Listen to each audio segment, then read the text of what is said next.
Okay, it'll take just a moment to set up the computer, so I'll introduce our next speaker very slowly. Um, I'd like to introduce Dr. Chris Plowe. Plowe, excuse me. Dr. Plowe is the director of the Duke Global Health Institute and a professor of medicine and global health. He's recognized internationally for his groundbreaking work on the molecular epidemiology of drug resistance and vaccine-resistant malaria. And prior to coming to Duke Global Health Institute in 2018, Dr. Plowe was the Frank and Kalia MD Professor of Medicine and founding director for the Institute of Global Health at the University of Maryland. His malaria research group in the University of Maryland oversaw research in Africa, where he helped to establish field research sites in Mali and Malawi and in Asia. He will present on strategic partnerships in global health. Perfect. Dr. Plowe.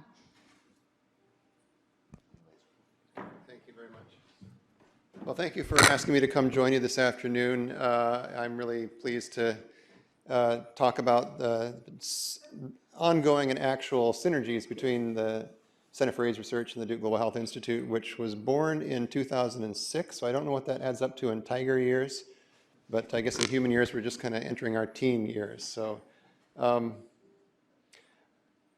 global health at Duke is really defined not on the basis of geography and where we work, but more on the basis of our values and the impacts we want to have, which is all about promoting health equity and advancing social justice through our research and education and partnerships around the world. And as I came here, I was kind of coming to Duke at a time when we have a lot of new leadership, either arriving around the same time or just a year or two before. But I've been really impressed at the constancy of the commitment at Duke university-wide to global health and the kind of work we do and the things that we hold important. And if you look at the themes and at the goals of the university's strategic plan, you can see that there's language in there about global engagement locally grounded, about strengthening our university's capacity to address global challenges for communities around the world. And if you look at the Duke Health Plan, the kind of preview I've had of the President's strategic priorities, it all really embraces the kind of work that CFAR does and that DGHI does. And so just to kind of, I'm sure not so much introduce as reintroduce the Institute to most of you, it's kind of a big and complex ecosystem that frankly I'm still getting to know 9 months into the job. We've got a pretty big faculty. We've got a large staff and a large student body, including undergraduate majors and minors, master's students, and a smaller number of doctoral students. And if you look at the makeup of our faculty, it reflects the fact that we are a university-wide institute, right? We're not situated in Duke Health or at the university. We're really cutting across the entire university, as befits an institute with the word health in the title. Of course, the preponderance of our faculty are from medicine and nursing, but a very broad representation of faculty all across the university.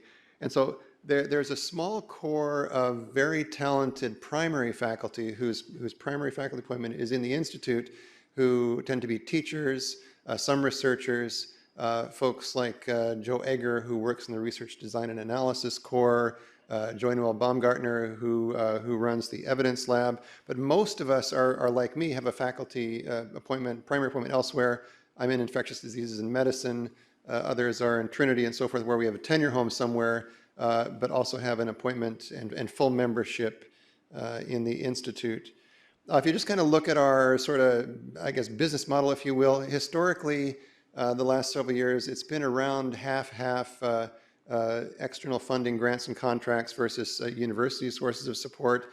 Of the non-external part, about half of that is core support that comes half from Duke Health, half from the provost, and then gifts and endowment and tuition just from the master's program as how we operate. And the total budget is growing largely because of growth in the grants and contracts. Just the ones I hasten to add that are managed by the Institute.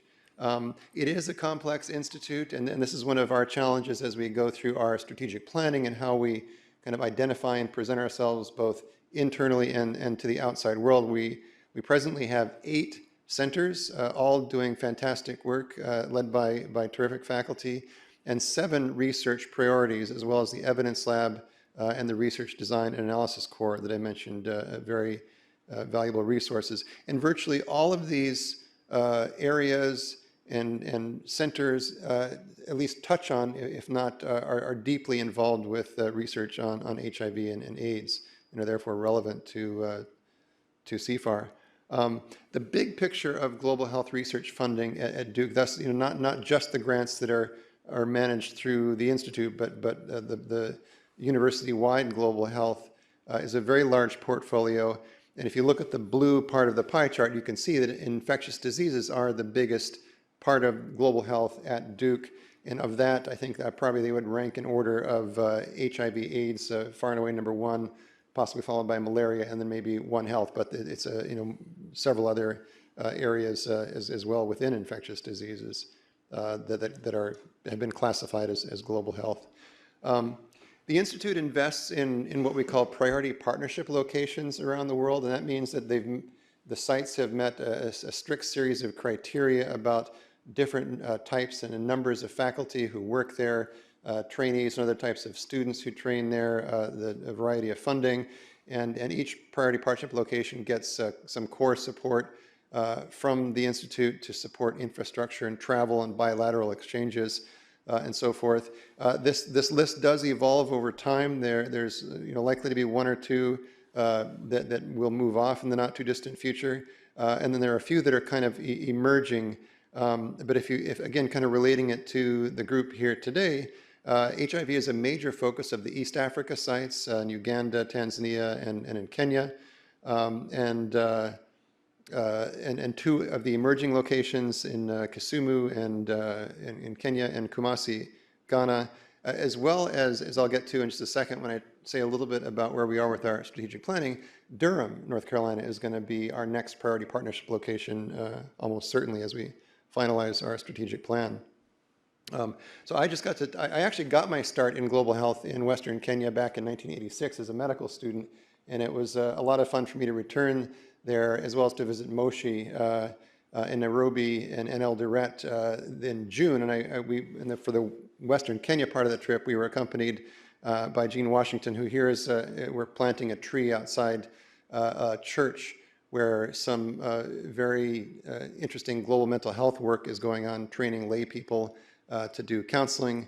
And Gene was right in there with us and caught mosquitoes and visited HIV wards in a CCU and came back with great stories to tell about the global health work, and including a lot of very important HIV-related work that's going on in East Africa. So he's an even bigger advocate for the kind of work that we're all doing after this trip in June. To get specific about the kinds of resources and opportunities and synergy there is between DGHI and CFAR, I'll mention a few examples, including the travel grants and pilot grants in different areas. And if you count up the return on investment on these and look at the grants that have come in as a result of these kinds of relatively modest investments, it's something like 30-to-1 ratio, which is a pretty good return on investment, and something that will certainly continue going forward. To give a few other examples of the connections between CFAR and DGHI, of course, some CFAR faculty were very instrumental in conceiving and creating the Institute about 12 years ago. We've got quite a few joint faculty appointments and recruitments, and I'll mention a few of the most recent ones in just a second. And there are resources that are available to all of our faculty. So all of the 86 faculty have access to grants management, and we're actually agnostic about whether our faculty have their grants managed by us or by their tenure homes. It really should be a matter of where the best support can be provided for the program. And sometimes it may be that we can help because we have grants in that country and know how to work with the local service contractors or subcontractors. But other times they may be managed elsewhere. And the kind of philosophy here is really what permeates the whole Institute, which is that we don't get indirect costs from any of the grants. They don't come to us. And so we're all about providing value to the schools, the institutes, the programs around campus. And that's really kind of core to who we are. But the evidence lab, the research design and analysis core, are terrific resources, the pre-submission peer review that John Bartlett and his team run, and there's a lot of support for training grants, T32s, D43s, and so forth that the Institute can provide. And of course, as we look at the competencies and interests of the Institute and CFAR, there's a lot of overlap, some prominent ones being in socio-behavioral sciences, global mental health, implementation science, and then with my arrival and that of my wife and colleague Miang Nyunt, and looking at what some of the other folks around this campus are doing, there's kind of a growing interest in surveillance, genomic epidemiology, seroepidemiology, in the interest of measuring the burden of disease and specifically supporting elimination, potentially not just of infectious diseases, but of cervical cancer being a prime example. So that's kind of a growth area, I think. Some recent examples of collaboration include a couple of terrific symposia in the last year or so that are listed on the slide, and then some joint faculty recruitments, including Megan, Geeta Saneja, Charles, and Tiana Richwood is just kind of in the final stages, all in different departments. Because these are all people who are members of, or potential members of CFAR. So I'll end by saying a little bit about our strategic planning process. We're still doing it. We're not quite finished. But as you kind of look at the situation that I walked into and the different kinds of models for organizations, we're clearly in the blue, number 5 there, sustaining success. The first 10 years have been really successful, a lot of growth, and just connectivity all throughout the campus that I'm still honestly kind of discovering several months into the job. And the goal of our strategic planning, a goal of our strategic planning, has been to define a few key areas of strength that really differentiate us primarily in reference to our peers around the world and around the country, and that will add value across the university. And without wanting to kind of give spoilers for the actual plan as it comes out a bit later this fall, I will highlight 1 or 2 things. One being the fact that even though from the very beginning of the creation of the Institute, there has been a significant local footprint and a commitment to the idea that health and equity is present not just overseas, but right here at home, and having important relationships here in Durham. Even the original videos made by Peter Lang and Richard Broadhead that are still on the website, they're talking about this very thing. And so we've decided to really kind of acknowledge and celebrate that by making Durham one of our priority partnership locations going forward. And so as I look through the recent annual report that John Bartlett sent me, I noticed that there's some language in there that really kind of echoes that. So I see that as another real kind of point of shared identity and synergy between DGHI and CFAR. And so as I kind of think about the model for collaboration and the positioning of the Institute and where we ought to be headed in the next few years, you can think about different models for collaboration. And as I was interviewing and meeting some of our board of advisors and some of our faculty, even before I came here, the idea was floated, well, shouldn't the Institute become a school? You know, shouldn't we really try to grow up and be a big person like Sanford grew up? And I was kind of agnostic about that at the very beginning, but now having really, I think, gotten to understand what the Institute is and why we were created and the value that we bring to campus, I would give that an unequivocal no. You know, that's not who we are, that's not what we're meant to be, and our identity really is adding value. And the way one of our board members put it the other day when we had our meeting was that what we're known for and the key of our success is a spirit of generosity, and that's something that I think we really have to be conscious of and continue.